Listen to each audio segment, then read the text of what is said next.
coming, and welcome to the show. I gave shows for years at Adventure 16 stores, and John invited me to come down and do this, and it's wonderful to be here. How many are planning to climb Mount Whitney this summer? A few of you? Okay. So those of you that are not planning to climb Mount Whitney this summer, what brings you here? Is this a comedy show? It's a comedy show. Oh, okay, good. That's fine. Just hearing about your company. Well, thank you. I am flattered. I worked at Adventure 16 for a long time, and then I moved to Bishop, and I run a mountaineering guide service up there now. We do stuff in the Sierra throughout the year. We do peak ascents, including Mount Whitney. And we also do trips all over the world when there's not a pandemic going on. And haven't done a whole lot of traveling since that pandemic started. But interestingly, one of the last places I was at was in Russia on Mount Everest in October. And I have a feeling that may be the last time I'm there for a while, sadly. But we do go all over the world. After that, I did go take a trip to Ecuador recently and did some volcanoes there, and heading back to Kilimanjaro soon. And so things are starting to open back up, thankfully. And we hope that the world situation doesn't change that. Please pray for that to happen. Everybody could use a lot of that right now. It's almost surreal riding chairlifts with people at Mammoth and realizing we're just up here skiing and there's people fighting for their lives up the other end of the world right now. And here we are in the comfort of a brewery talking about climbing Mount Whitney and the same thing. So I have a little PowerPoint here that I've modified from previous years to kind of update it for what's going on with Mount Whitney right now. At the start of this, I had something I just thought I would share just because it's fun. It's a short little video that lasts a little under 3 minutes. I'm an ambassador for a few outdoor companies, one of which is Loa Boots. And on Loa's webpage, they have a little video, kind of a promotional video, a little bit about me. And but it was the backdrop of the video is me guiding a couple people up the east face of Mount Whitney. Being a professional mountain guide combines two things that I'm very passionate about. One is mountaineering, and the other one is working with people. My name is Kurt Wedberg, and I've been a mountain guide for 33 years. It's a great opportunity to challenge yourself both physically and mentally. And it's not so much a competition with other people, it's just with yourself. Mount Whitney is the highest mountain in the lower 48 states, and it's a premier destination for moderate alpine rock climbing. I was about 5 years old. I'm wearing a little tiny pair of Loa mountaineering boots.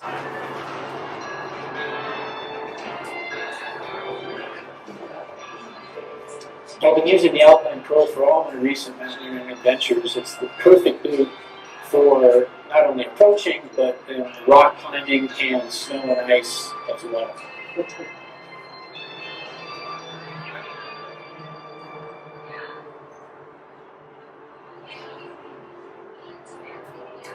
When you go to the mountains, there's something kind of deep inside that is very fulfilling.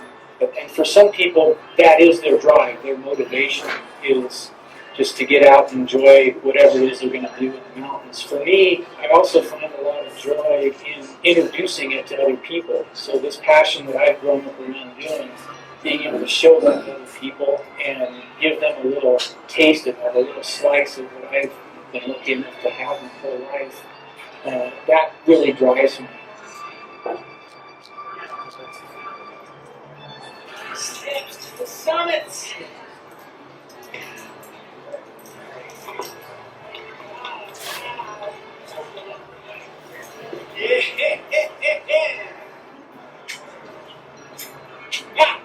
Did great.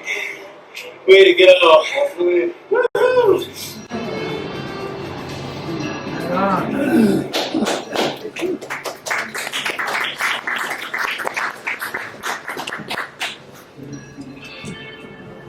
sadly, the Cody Tuttle who filmed that passed away in a paragliding accident.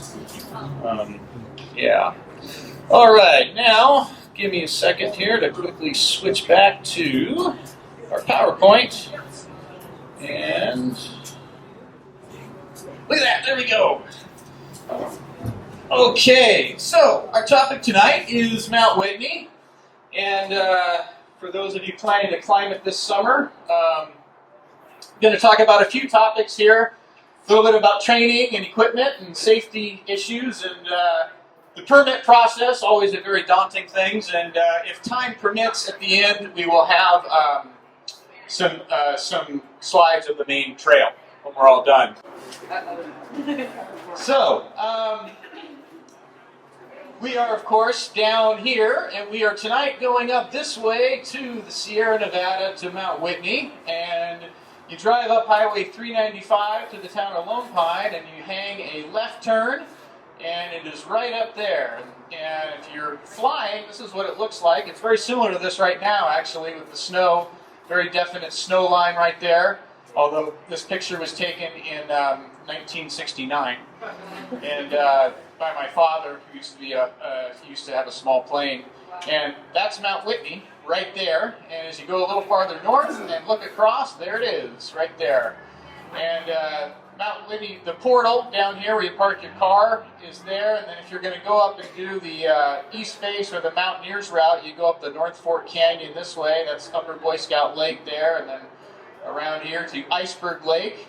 And then the East Face that you just saw that video of is right up this right there, and then the Mountaineers route is a gully kind of in the shade right there.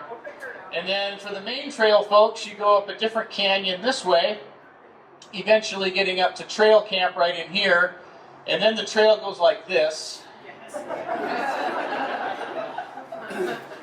Are you counting all those switchbacks? Oh my God! I did that 97 times, in case you're wondering. It goes all up there, and then it goes across all these pinnacles there to the summit, and then back behind all the pinnacles and back down.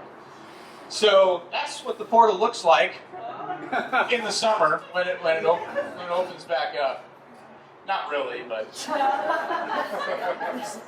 Someday. So someday, you never know. So this is the road, and it makes a big switchback right here over to this barrel, and then cuts back this way, and park your car right in there. The North Fork Canyon's right there, and then the main trail canyon goes up this way. And so this is a topo map of the area, and again, where the cars are parked is right here, and then the trail takes off this way, and there's a couple campsites that people normally use. The first one is at Outpost Camp, and then that's at about 10,300 feet, and then there's one at a little over 12,000 feet called Trail Camp, and this is where all those 97 switchbacks are. And then it hits here at Trail Crest, and then if you were doing a route from the backside, from the John Muir Trail, it ends up coming down from below and then ends up running into it right here at 1.9 miles from the summit, which is right there. And the total distance from Trail Crest to there is 2.5 miles. Long way. So a little bit about training for Mount Whitney. When you're training for anything in mountaineering, it's nice to know what it is you are up against. And for the main Whitney Trail, a few things that are good to know. For one, it's nice to know that that trail is just over 11 miles long, and that's one way. So round trip, a little over 22 miles. And would you guys consider that a long distance or a short distance of hiking? How many say short? One person back there. How many says that's a long distance? Okay. It's all relative. It's, you know, but so when you're so you're hiking Mount Whitney. It's a little over 11 miles one way.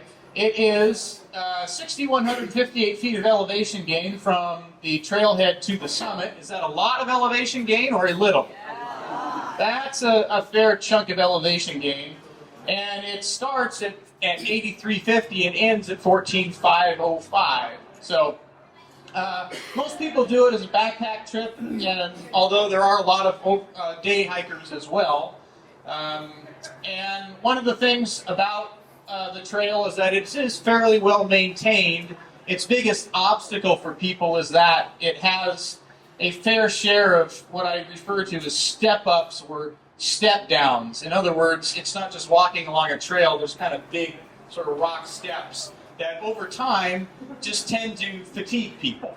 So training with that in mind is helpful, training your quad muscles especially. So knowing all of these things that make up Mount Whitney, your training ought to include some things that address those. So, for example, going on long hikes that will cover this amount of ground, especially if you plan to do Mount Whitney as a day hike, that's a 22-mile round trip day hike, long way. So, getting out on trails where you can go, for a while and go for an hour or two without stopping, and then stop for a few minutes, hydrate, have a little snack, and then keep going. We're building up endurance for that. Getting on some hikes that have some elevation, which is hard to do in the wintertime down here, but once the springtime comes and all the snow melts off of San Gorgonio and San Jacinto and Mount Baldy, you can get over 10,000 feet. Gorgonio, you can get up to almost 11,500. So, a good chance to train at some elevation. And if you plan to do it as an overnight trip, you're carrying a little heavier pack, so doing some training trips carrying a little heavier pack is also helpful. How heavy is that pack? Well, that depends on how gourmet your food is, mainly.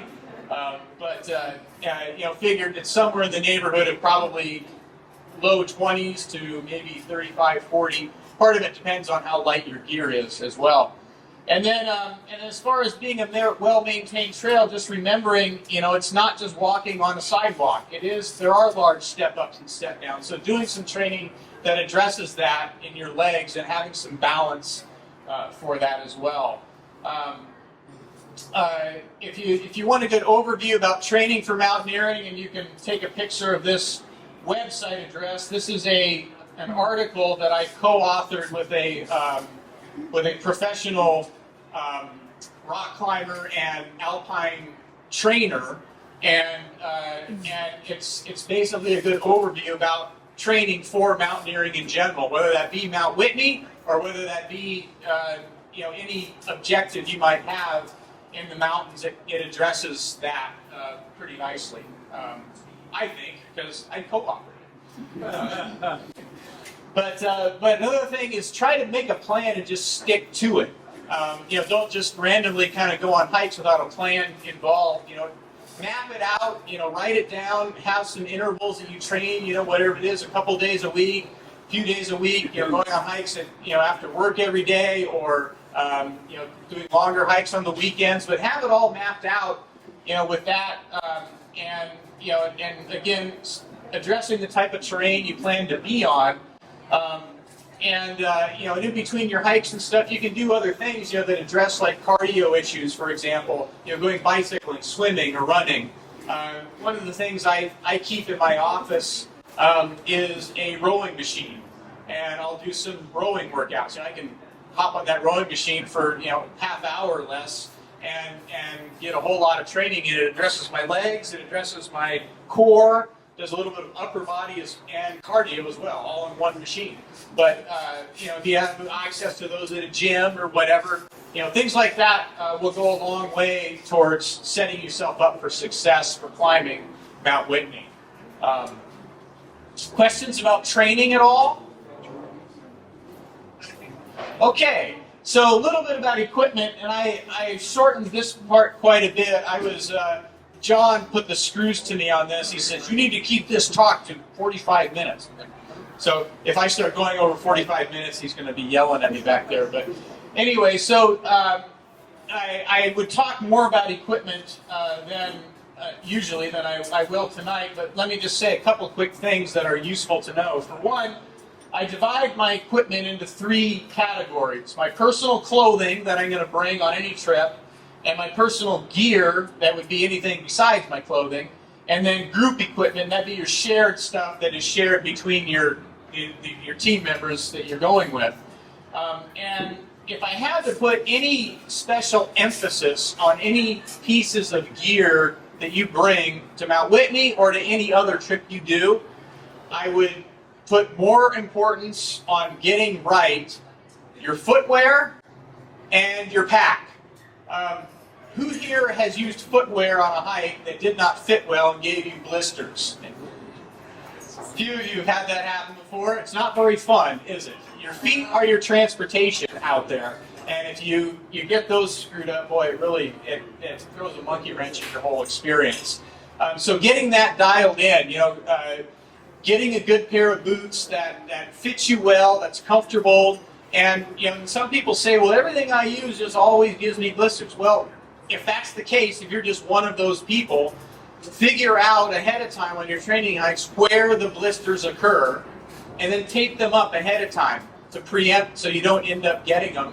And eventually what will happen is you'll build up some callus in those areas over time. But until that happens, it's a pretty uncomfortable thing. So getting your footwear dialed in, and so people ask, well, what should I bring on Mount Whitney? And that it really depends on the time of year you're going to go. If you're going to go on kind of a May-June time frame, you're probably going to be in snow, and that'd be a whole different set of footwear than if you're going in August with a dry trail.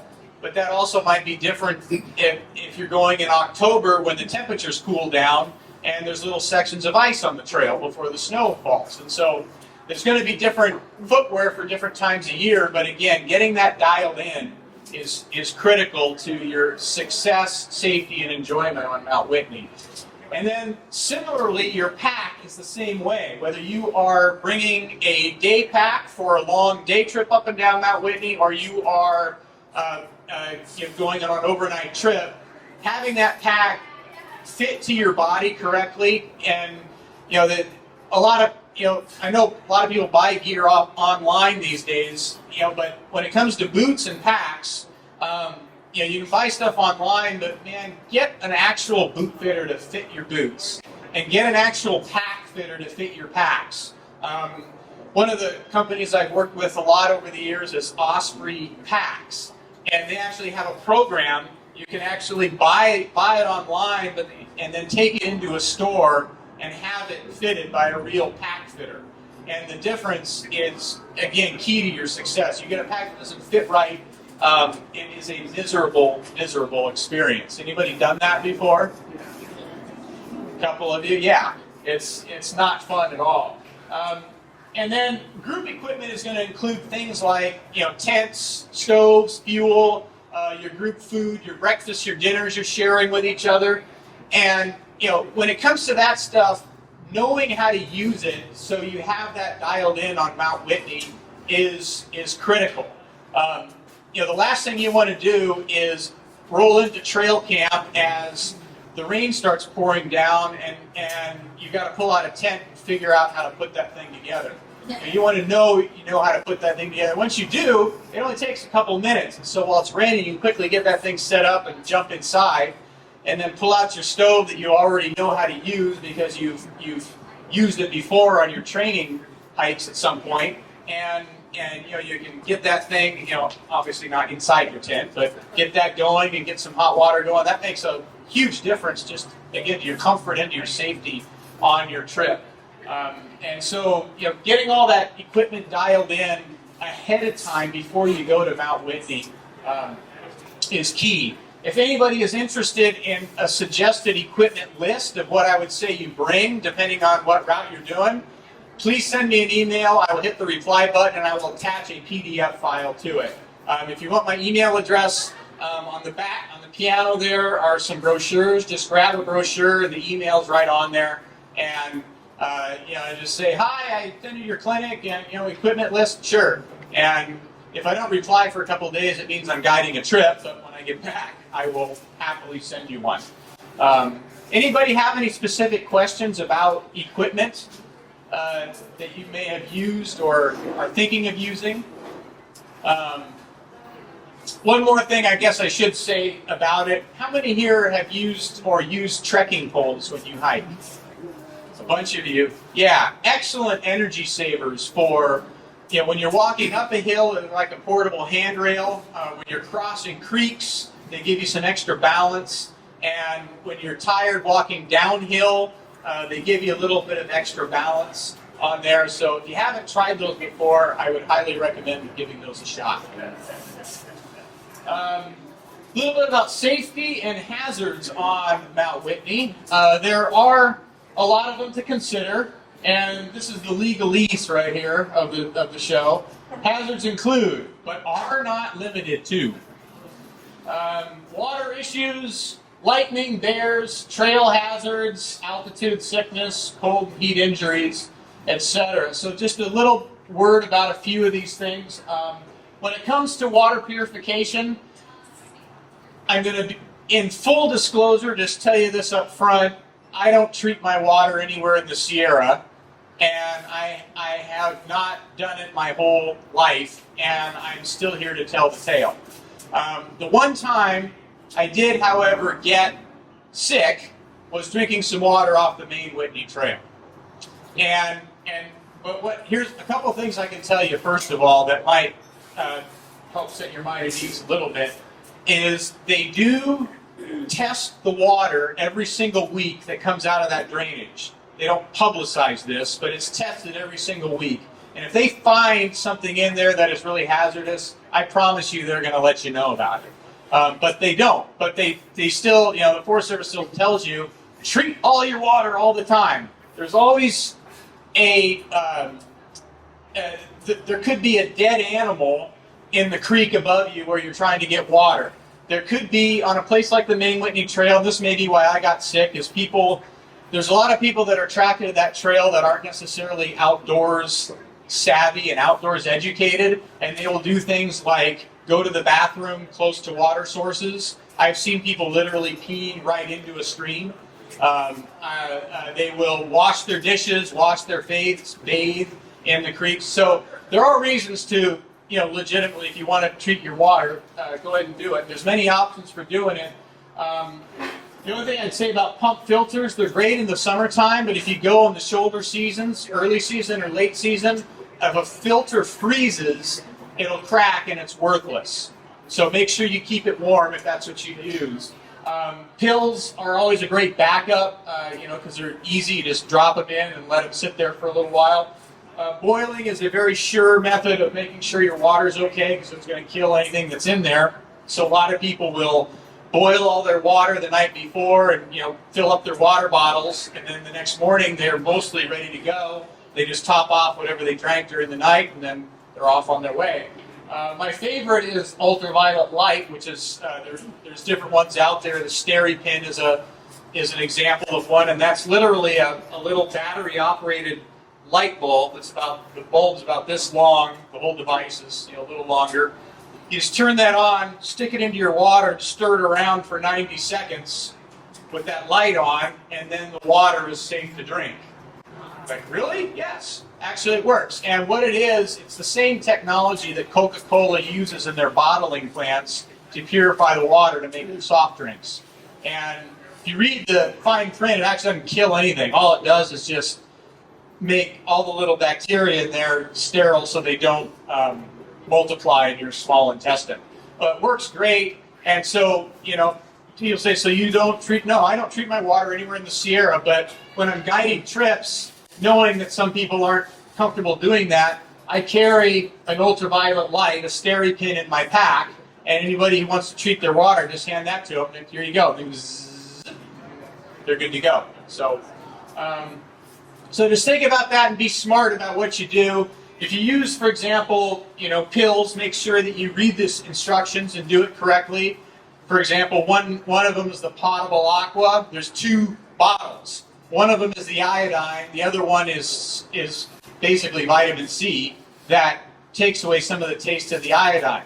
But you got to put the iodine pill in first, let it sit there for a half hour before you put the other one in. If you put the second pill in right away, then the iodine bonds to the vitamin C, and then it doesn't purify your water. It doesn't kill everything. So read the instructions and do it the way you're supposed to do it. and it works great. You know, if you boil water, really make sure it's actually, once it hits that first bloob, that's enough. And it's not going to go to 212 degrees up at altitude anyways. But once it hits that first bloob, it's done. You know, that's enough. But make sure it doesn't get mixed in with water that's not boiled. So, lightning is a very real issue on Mount Whitney. You are talking about a mountain range that attracts weather, and it is the highest point in the entire United States, and lightning likes to usually hit the first thing it can find. So, this is just an example of how quickly things can change. A number of years back, I went up with one of my guides to climb neighboring Mount Russell, which is a 14er right next to Mount Whitney. And we were in a thunderstorm cycle. We knew it was a thunderstorm cycle, so we were trying to be smart about it. This is what the clouds looked like the night before.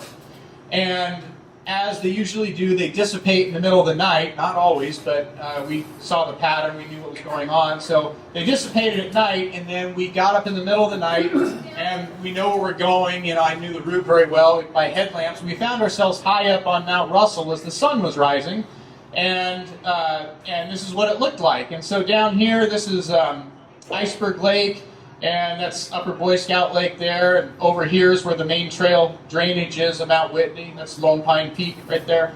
And then here's Mount Whitney, as it looks. That's what Mount Whitney looks like from Mount Russell. And so getting high up on Mount Russell, this is getting near the summit now. This is about 7 in the morning. It's nice and early in the morning, and usually thunderstorms don't happen that early. And so as we got up there, we were drinking some water, having some food, taking a few pictures, and we saw some white puffies start to develop. And this is, you know, now getting to be between about 7:30 and 8 a.m.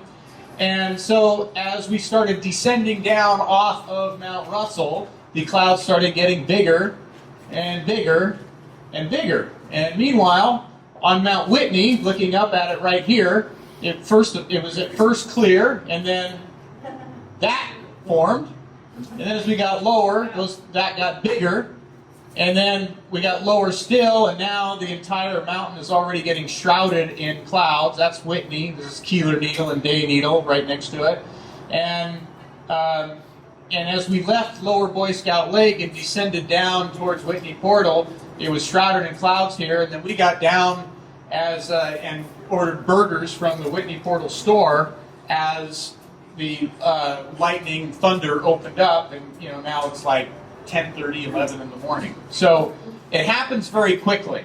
And there's the Whitney Portal store, and there's the best bacon cheeseburger on the planet right there. So, and he does not skimp on the bacon either, by the way. So, yeah. Every time I show this picture, I get a free bacon cheeseburger.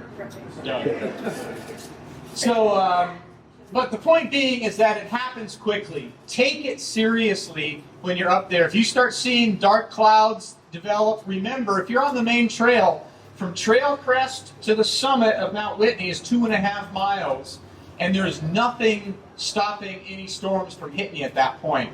Make sure, you know, if you see those dark clouds develop, you know, turn around and get on down. It's not worth being up there during a lightning storm.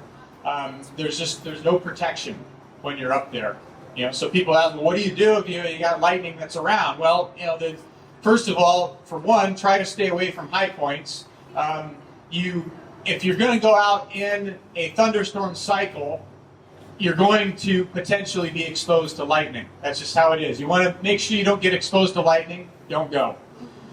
But so if you're going to be out there in it, you know, just be smart about it, be careful, and you know, get out of there when you see those clouds develop. When there's imminent strikes that are going to happen, some of the signs are, I've had, for example, the aluminum frame of my backpack start to sting my back. You hear buzzing in the air. I felt like on the east face of Mount Whitney when I got aluminum climbing gear on, I've heard that buzzing around, and your mouth will go dry. There's very specific signs. True story, that did happen once as we got caught on the east face of Mount Whitney right near the summit as as some thunderstorms were developing, and we kind of heard this kind of a sound, and we went, uh-oh. I told the guys, okay, there's going to be a lightning strike. We crouched down. We're not quite on the summit. Crouched down underneath. Lightning hits, and I said, okay, we're going to get up, and we're not going to run, but we're just going to walk steadily, and we're going to not stop and sign the summit register. We're just going to walk steadily and get right on out of here and go right on down the Mountaineers route, and that's exactly what we did. And we didn't want to stick around while we're up there, but if you're on the summit and the hut that's up there has a big metal roof and there's lightning rods on that metal roof, but it'll start to buzz and you will hear it. And when you hear that buzzing sound, it is time to go. Even if other people are standing around taking pictures, just get out of there. Don't mess with it.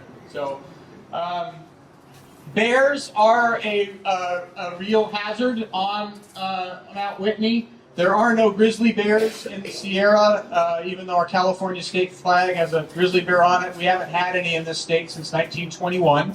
But black bears do exist, and they're very habituated to humans and their food. And you got to be prepared for the bears right at the cars. There are signs letting you know that you're in an active bear area.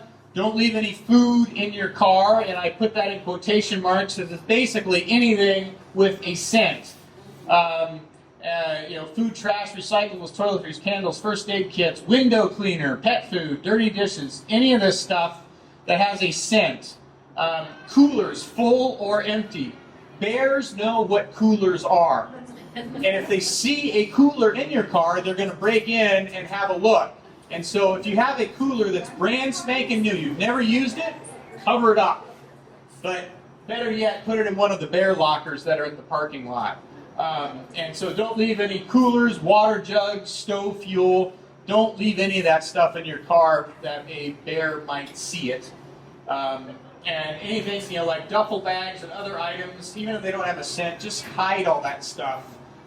If you take all those precautions, there's going to be somebody parked next to you who doesn't take those precautions, and the bear might spend more time looking there. So this is the consequences of it, and this slide has been in my show for years. This is not the only time I've seen this, though. This same scene, you see this just about every summer.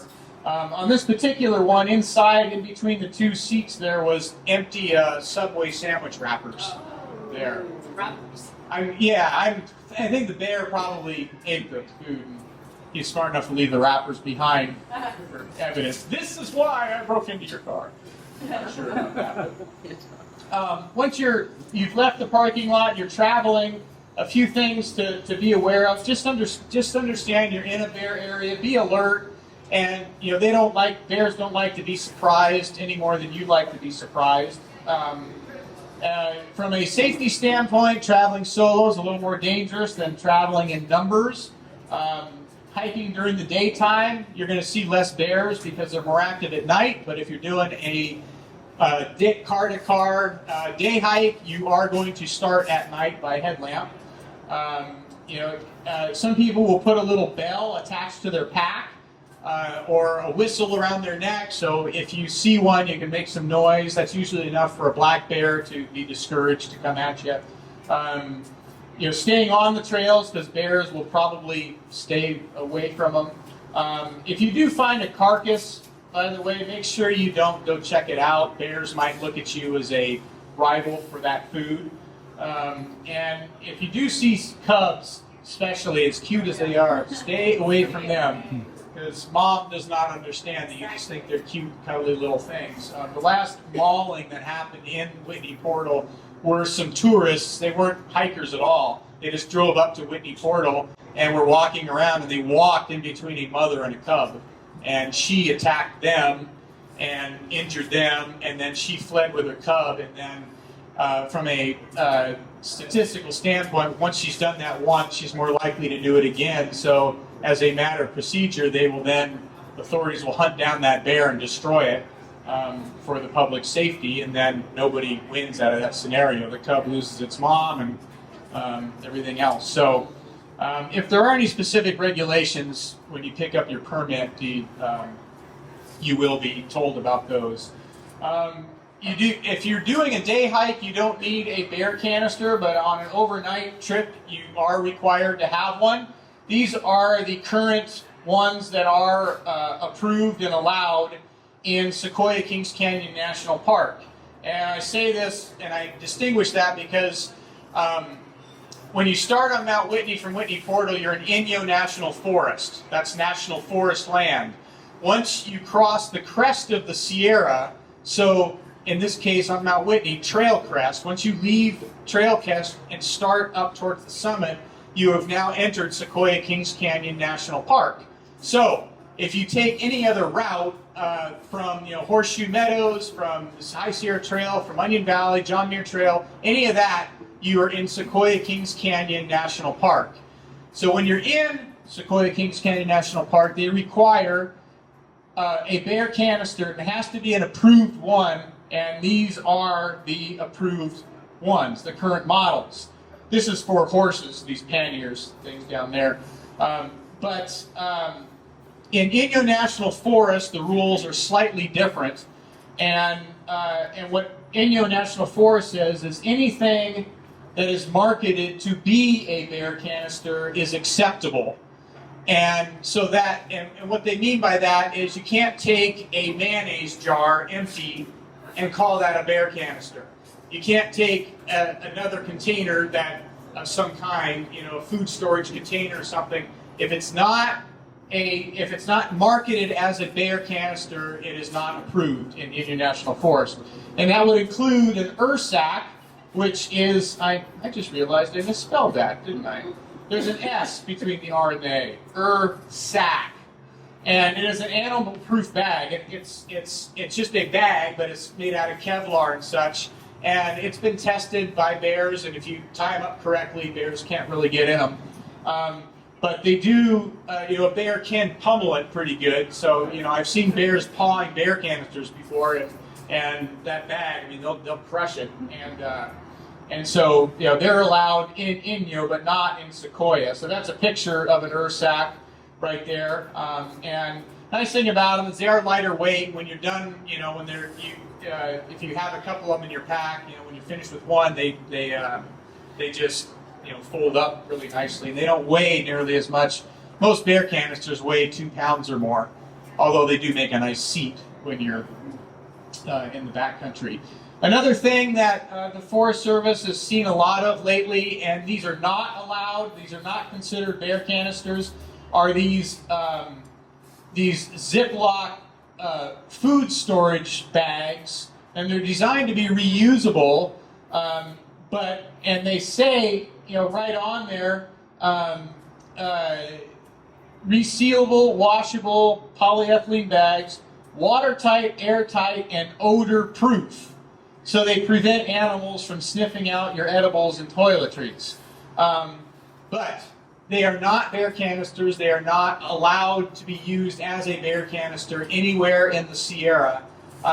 Some people will use these in conjunction with a bear canister or a ursack, but don't bring this by itself and think you've got yourself covered on that. And as far as this odor-proof thing, bears especially can sniff right through that. Maybe, I don't know about raccoons and squirrels. It says they're, I really question whether marmots could smell it. Marmots are pretty savvy, but anyways, they are not allowed as a bear canister. See? I put a big X there just to tell you that. When you're at camp, make sure that the guidelines haven't changed in years, that your sleeping area and your cooking area are 50 feet away from each other, and you store your canisters 50 feet away from both of those, your little triangle right there. In Inyo, around the Whitney area, counterbalancing is not allowed. That's where you use a tree and you take 2 bags and you put a rope over it and you counterbalance the bags. That's not allowed in Inyo. In parts of Sequoia, it is allowed, but you need, if you're going to be in Sequoia Kings Canyon, make sure you tell them where you're going, you ask them if that's okay to do. So that's bear preparedness. The number one reason people do not summit Mount Whitney is altitude sickness, and you know it's altitude sickness. When it comes to addressing that, prevention is really the key, and there's several ways you can do that. For one, before your climb, get yourself acclimatized and make sure you're well hydrated. Those are the two most important things you can do. And how do you get acclimatized? Well, you can show up to Mount Whitney early, do a couple day hikes in other areas, like for example, take a day hike up to Onion Valley out of the town of Independence, 15 miles north of Lone Pine. There are other trailheads out of Whitney you can do, up Mason Lakes Trail. You're allowed to hike on the main Whitney Trail as far as Lone Pine Lake without needing a permit. That's a good couple miles up. That makes a nice little hike. South of Mount Whitney is Horseshoe Meadows Trailhead. But somewhere, you know, if you can get up there ahead of time, that'd be a great place or great thing to do to get yourself ready for Mount Whitney. And then make sure you're well hydrated ahead of time. Just make sure that you've taken the time to hydrate yourself. Get plenty of water, plenty of fluids in your body. During your trip, staying hydrated is important. Proper breathing, proper pacing techniques, and eating correctly is also very helpful. When it comes to breathing and elevation, like many sports out there that have breathing specific things, you know, if you do yoga, they teach you breathing for that, right? If you learn to be a long distance runner, they teach you breathing for that. That helps you be efficient.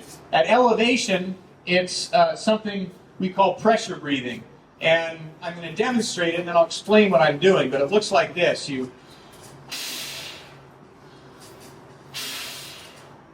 What you're doing is you're sucking in as much air as you can through your mouth, through your nose, but when you're blowing it out, you're pursing your lips down and forcing it out through a small opening in your mouth. And what that does is it will build back pressure in your lungs, which will expand your lungs out and force your alveoli to do some oxygen transfer. It's basically compensating for a lack of barometric pressure at elevation. And the higher you go, the farther apart oxygen molecules are in the air. And when you breathe in, you're breathing in less of them. But if you force it out through a small opening like that, through pursed lips, you will maximize the molecules you are getting in. Sometimes I'll tell people, imagine you're blowing out a candle that's out here. That's not going to blow out a candle, but a good will. If you can do that, the more you do that, the better you're going to feel at elevation. At 8,300 feet, when you start up Mount Whitney, maybe you do it once every few breaths. As you move higher and higher and higher, you do it more and more often. By the time you hit the top of Mount Whitney, it's probably every breath. It magnifies on high altitude climbing right up to the highest peaks in the world. I've summited Mount Everest 3 times, and every single time this is with supplemental oxygen, I was taking 6 deep breaths for every step I took uphill. So this is how slow you're going. It's like this. It's one step and it's...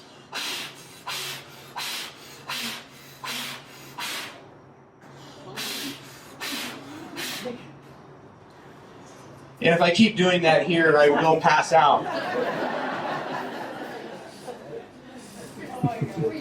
But at elevation, it feels great. So getting into a proper a rhythm with your breathing and with your pacing is also helpful too. So as you're walking along, you kind of time your breaths with your pacing, and keeping a pace that you can maintain for a good stretch of time without stopping. Walking for 20 feet and then stopping and catch your breath is not a very efficient way to climb a mountain, any more than driving a car on a city street and going stoplight to stoplight isn't very efficient with your gas mileage either. If you can kick back your pace and just keep a pace that you maintain for over an hour, you're going to be much more efficient with yourself. And then again, integrating your breathing into a rhythm into that is great. And when it comes to eating, just eating lots of food that you like constantly. And I say that quite sincerely. A lot of people these days on the trails, I see them and their entire nutrition is gel packets and blocks and bars. And if you like those things, that's great. I don't like most of that stuff. And if I don't like it down here at sea level, I'm not going to like it at 13,000 feet either, and neither will you. So if you like that stuff, bring it. But if you don't, bring real food, like supermarket food, trail nuts, trail mixes, dried fruit, nuts, salami, cheese, crackers. I love smoked oysters, canned sardines. I actually love pickles. I take pickles and I put them in a Ziploc bag and eat those while I'm out there. I carry a little jar of mustard. I don't know why, I just love mustard when I'm out there. I squirt it on my pickles. I squirt it on my apples. I squirt it on my salami and cheese and my crackers. I put it on my sardines. I put it on everything. And just anything that makes food taste better is what you want. And you want a good variety of food too that hits every part of your palate. So bring sweet food, bring spicy food, bring bland food, bring salty food, so that when you pull out your Ziploc bag at Trail Crest to take a break and eat some food, something in there is going to look good to you. Okay? So having a good variety of food you really like is key to success in mountaineering in general. If you do get altitude sickness, you got a couple of varieties to choose from. AMS stands for acute mountain sickness, and most of us, if you've been in elevation one time or another, you probably had some of these symptoms before, and they're not fun, certainly, and but they do happen. And AMS comes in mild, moderate, and severe forms, and the moderate version of this is a worse headache, more dizziness, more fatigue, more shortness of breath, more nausea, loss of appetite. If you get the severe form, it's called cerebral edema, and that is a truly life-threatening sickness. It's where your brain starts swelling inside of the closed cavity of your skull, and it's a progressive thing, and it will kill you if you don't get out of the elevation. The other one is pulmonary edema, and this is where your lungs actually start filling up with fluid. And fortunately, it's a slow onset. It's not something that happens over a period of minutes or hours. It's more something that's usually takes a couple days to really kick in. But and pulmonary edema can happen down here at sea level. It's something drowning victims can sometimes get pulmonary edema, but in the elevation world, we call it HAPE, which stands for high altitude pulmonary edema, and those are the symptoms of it: shortness of breath, tightness of chest, etc. And again, not treated, it will also be life-threatening.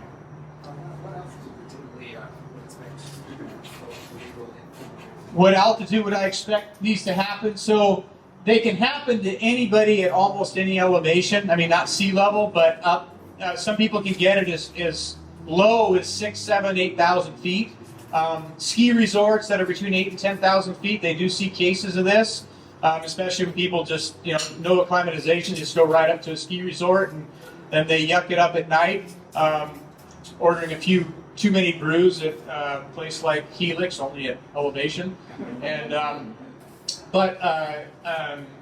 it's, as a standard rule of thumb for a normal healthy person, they start looking for it at above 10,000 feet. But again, it can happen to anybody, anytime. So higher you get, more opportunities for it to happen. So treatment for altitude sickness. There are several things you can do.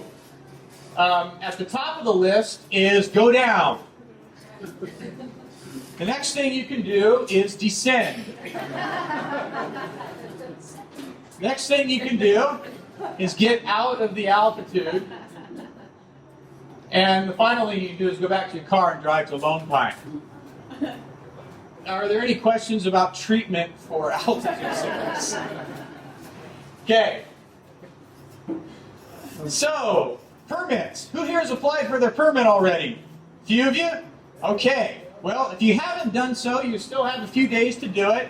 And it didn't matter whether you apply for that thing when it opened up on February 1 or when it closes at 11:59 p.m. on the 15th of March. It's all the same as far as the computer is concerned. So you got time, or if you want to modify your application, you can probably still do that too. But you need one to go into the Whitney Zone, and this is a map of the Whitney Zone. You can see here the Whitney portal. You can hike, like I said, as far as Lone Pine Lake right there. That's outside of the Whitney Zone. Once you cross over here, now you're in the Whitney Zone. There's Consultation Lake, Trail Camp, all the switchbacks, etc. And so you need a permit for that, and it's a special permit. You're applying on recreation.gov. Right up until a couple of years ago, I was still getting people saying, I don't use computer much. Can I just do this by mail or phone? No, you cannot. You need to do this now. This is the only way you can apply for permits now. It's not like the old days. And they are going to accept them all up until this date, March 15th. And then they are going to flip a switch on the computer on March 24. It's all going to get randomly doled out to people. And you'll be notified by email whether you're accepted or denied, but it's not going to give you any details about it. Make sure you check your junk mail folder, by the way, in your email. But and what I mean by that is, for those of you that have already applied for permits, how many of you applied for multiple dates? Okay, most of you did, because most people do. So you're allowed to make up to 15 choices. It's not the acceptance letter is not going to tell you which one of those dates you got. It's just going to tell you got accepted. So you need to log in to your account that you created when you applied for your permit on recreation.gov and find out what date you got. And denial, it's just going to say you got denied of all of them, obviously. And so when you apply, then they're going to ding your credit card for $15 per person, $6 transaction fee. There are no refunds on there. If you still don't have a credit card these days, you can buy a preloaded card and use that. And then once you get that acceptance letter on this date, on March 24th, you have a little over a month until April 30th to accept your permit. You need to do this, because if you don't do it, by April 30th, they're going to release your slots and let them go back into the system for people to grab. So make sure you do accept it and get that taken care of. And so ways to increase your chances of getting a permit. Well, for one, the more flexibility you have with dates, the better.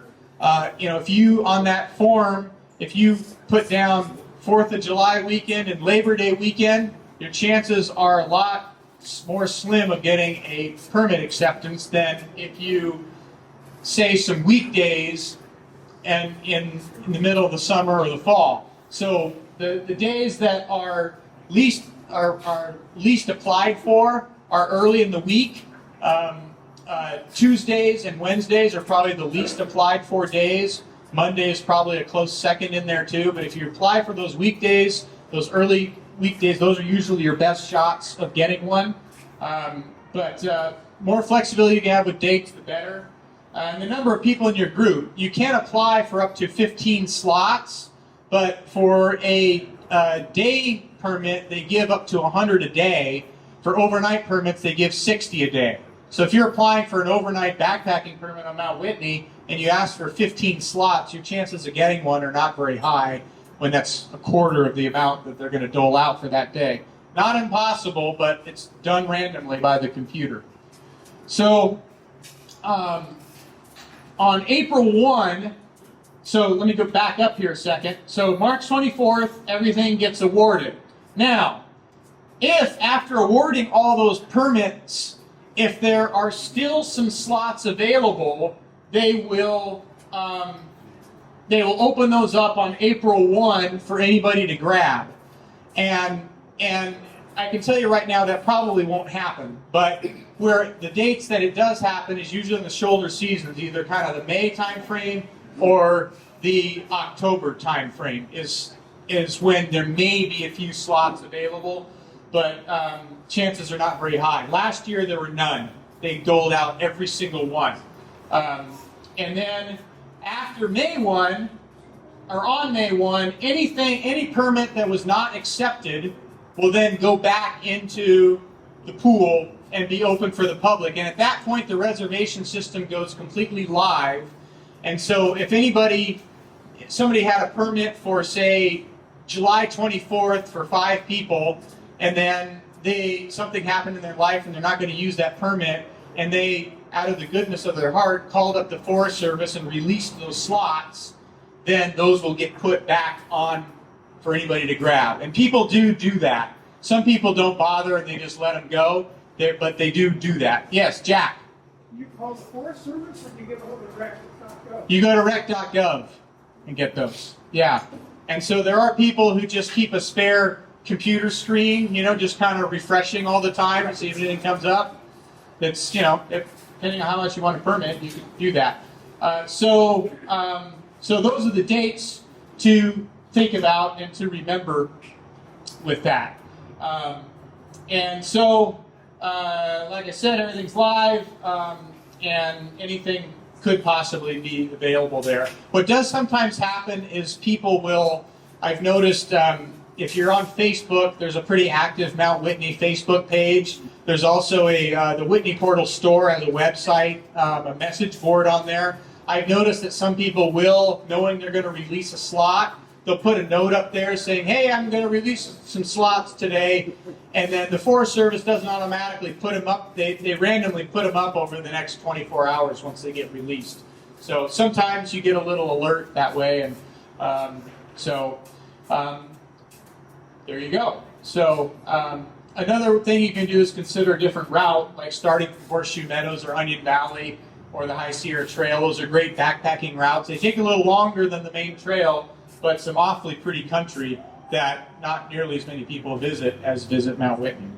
Excuse me, can I ask you a question? Yes.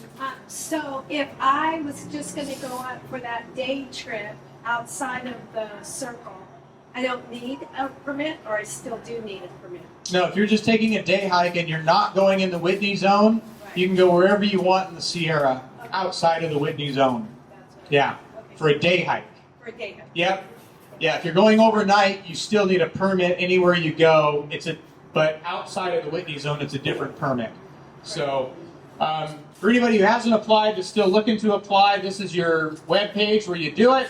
You type in right there, Mount Whitney, and then this will come up, and you hit that button, and then you're going to say you're going to apply for the lottery, and it says the lottery is open, and that will change after March 15th. And then you're going to have to log in and create your account. And so you go ahead and do that. And then once you do it, this is your registration page right there. Put in all your contact info. And then when you scroll down a little farther is where you have your options for dates. And you can keep adding dates with this button right here. And it'll give you the ability to do that up to 15 times. So take your time to do that, and then you put in your payment details and check out, and it's all ready to go. Another web page, and this is a newer one that has come up that is not required, but once you have a permit, this is a site, it's called recon.org, and it's a place where you can register either online or with a PDF form and turn it in, what your itinerary is for any trip you do.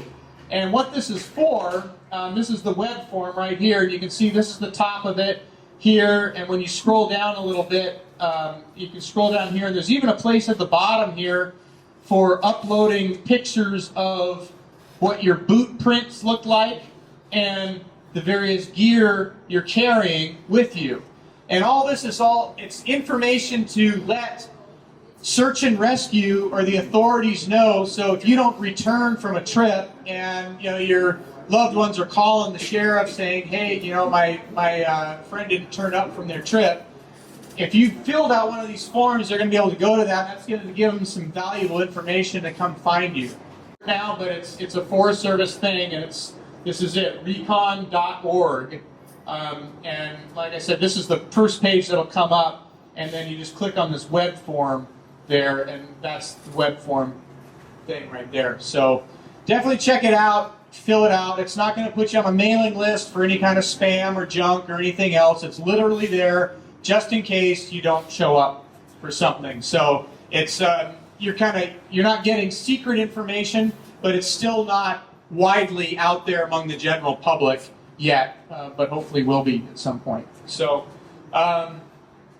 so at this point, I've talked till 7:40, and I'm going to look back at John. Do I have enough time to show any slides of the main trail, or should I stop talking now? I'm okay? Okay. So, a few slides of the main Whitney Trail. Here we go. Here's our trail right here. And at the bottom of the trail is a kiosk where you can weigh your pack. Yes, this says 80 pounds next to it. 82 to be exact. And so as you start up, this is the cutoff right here for the North Fork Canyon right there. And there's a little sign there letting you know. And so if you're going up towards the Mountaineers route, take that cutoff, otherwise cross the creek right here. This is what it looks like actually pretty much right now. Little just random snow there, but most of the snow is higher up. John Muir Wilderness is what you're entering there. And then this here is letting you know that there are no more outhouses up there. You must use a wag bag. Did you find that?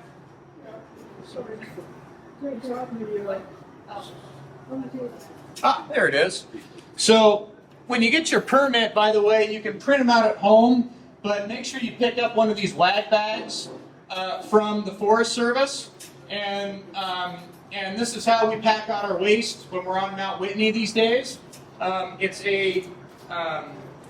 of all the poop bag systems, I think it's one of the nicest ones out there. It comes with a Ziploc bag to hold your contents in. It comes with a little bit of toilet paper. You might consider bringing a little more of your own because it's a multi-use bag. It does come with, I don't know where it went. Oh, here it is. Comes with one handy wipe.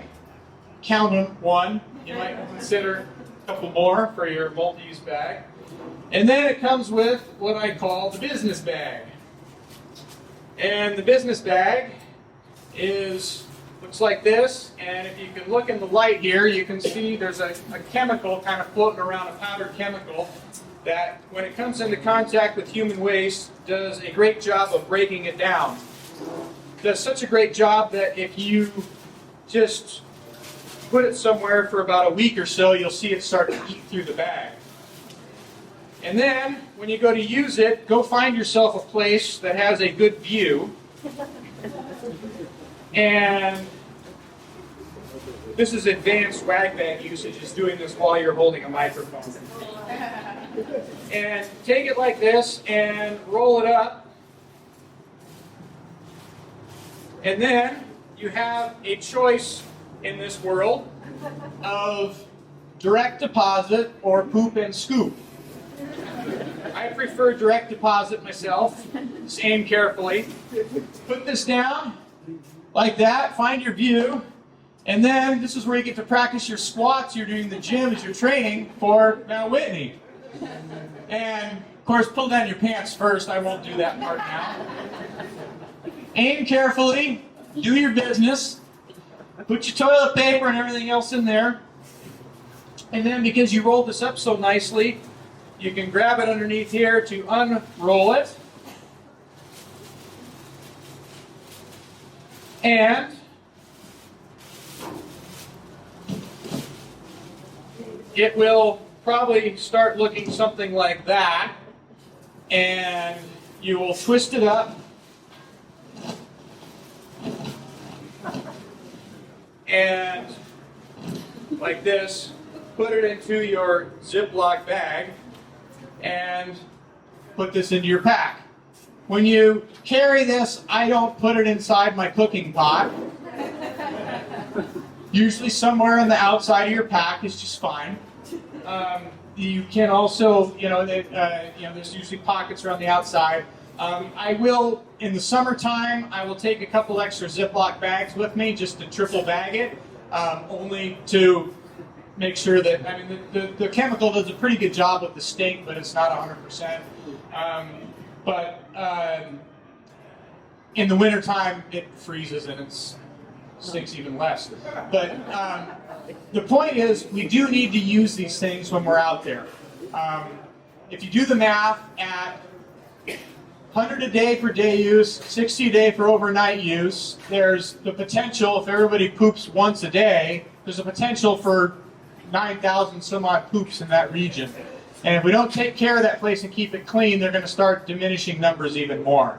So please use them, and when you're done with them, there's a deposit area right back at Whitney Portal where you can leave them there. But make sure you pick those up. They will be at the Visitor Center on your way up to Mount Whitney.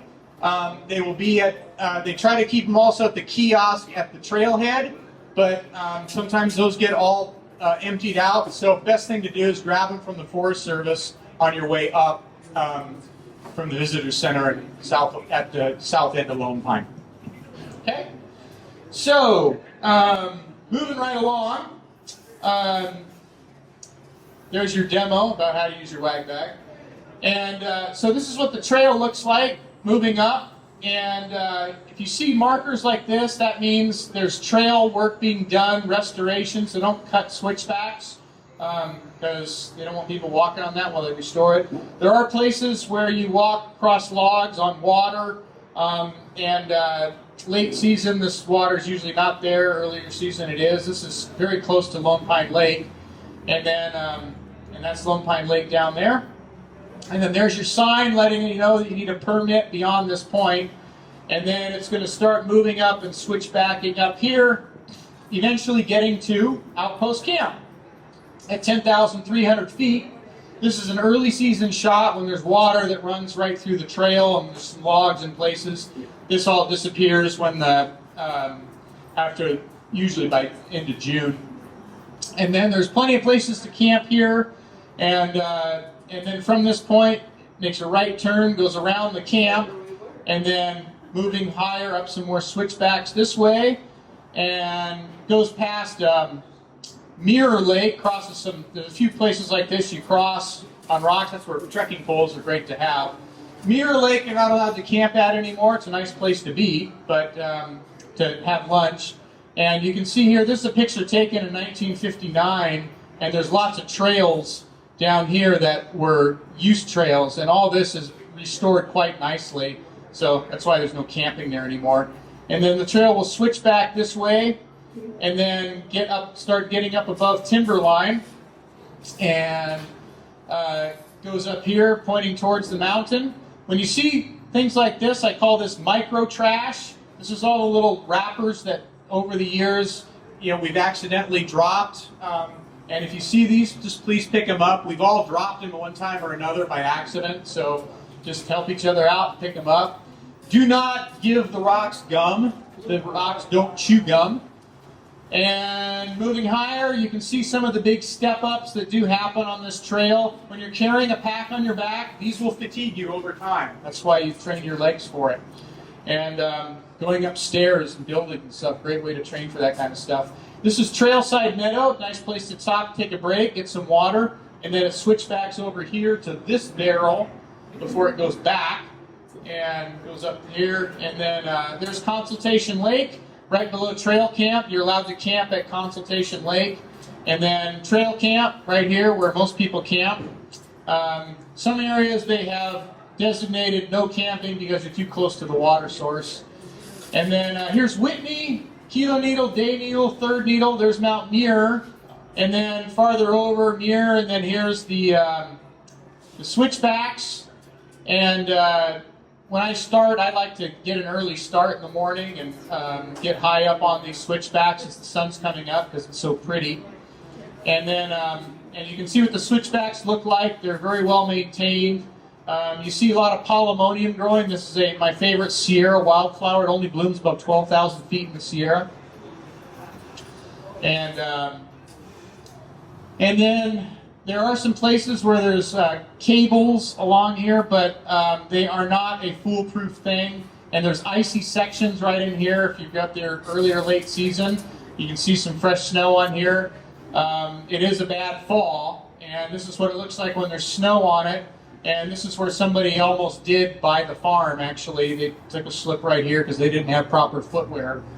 And, you know, when the switchbacks in the middle of summer are fine, but when they got snow on them, you know, you got to know how to use an ice axe and crampons and know what you're doing up there. This is a big, long, very steep slope, and there have been several injuries and several deaths of people sliding down this. So treat it with the respect it deserves. It's a long way down. And then getting up towards Trail Crest here, looking back, that's what it looks like back where you came from. And this is a rare picture where clouds were developing below and not above. And that's my father in 1959 on Trail Crest. And that's me much later on Trail Crest. And then from Trail Crest, you go around the back side, and it goes down 120 feet, which means you got to go back up this. You're done. And so it's going to go down this, round the corner, and so this is it coming down this way, and then around here, and this is where people are coming up from the John Deere Trail from the west, and there's your sign letting you know at that point you're 1.9 miles away. And a sign reminding you of the danger of lightning, so be careful with it, and go along the backside of all these pinnacles here. And there are places in between the pinnacles we call the windows. Some people are scared of heights. Just if you're scared of heights, just don't go next to them. You're not going to fall off these things. The trail doesn't get it all precarious on them. And then behind the rest of the pinnacles here, and this section of the trail does get fairly rocky with lots of big steps on it. Snow is kind of outlining it right here. This is an early season storm that happened in September when I took that picture. And then again, the back side of those pinnacles, and looking from near the summit of what all that terrain looks like now along the back side of all of that. And then this is an aerial shot. There's the summit right there, the summit hut, and the trail coming up towards it there. Mountaineers route comes right up this way, right here. And there's my watch, letting me know the elevation on my Sunto, and all your data that you can collect from a modern watch. This is a map I did going up the Mountaineers route and down the trail one time. And you get heart rate info and all that stuff. And, anyways, there's a summit picture of the hut with the metal roof and all the lightning rods on it. And around on the left side here, there is a, forgot about him. He's a regular visitor up there. Actually, we are the visitors. It's his home. And if you don't give him food right away, he's going to make himself known, like, hey, give me my food. And little door to go inside the hut. There's a sign there about lightning as well. And you can sign the summit register right there. It goes in the National Park Archives, and there you go.